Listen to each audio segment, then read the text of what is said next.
Sandtray is a visual form of telling a story that's difficult to tell in any other way. You know, sometimes trauma has people unable to actually voice their story, either because it's too hard to tell, because it's been painful and difficult, or they just don't know how to tell it. So the Sandtray is a way that they can visually tell a story. It's a very strong link between the conscious and the subconscious. So the story that's too difficult for someone to tell comes out in a Sandtray.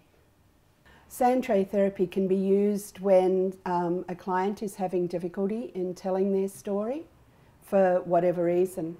If there's just a blockage in some way and it's just difficult for them to express what it is that's either going on for them currently or something that's happened in the past, if it's important for that to be told.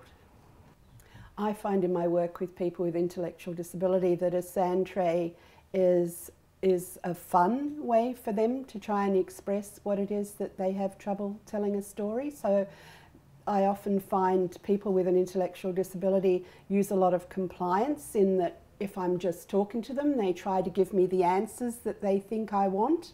But if you use the Sandtray, I'm not so involved in that, so that they just tell the story as it is. There's not so much compliance going on there. People with intellectual disability, I don't use the Sandtray therapy any differently than I would with any other client, but it probably is a more literal, they tell the story more literally than people without an intellectual disability. I'd use Sandtray therapy over several sessions to tell a story, because it moves and changes. You probably noticed when Taz made the story in the sand, initially she placed the dog very close to herself and then she moved it halfway down the hill.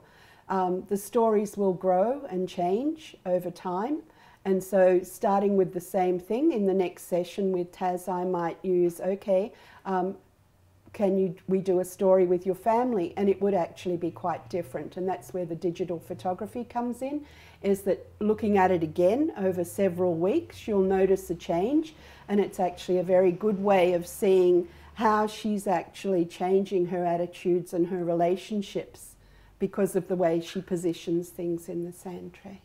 The number of times you would use it would be, depends on the client. Some clients you can get the story in 2 or 3 sessions.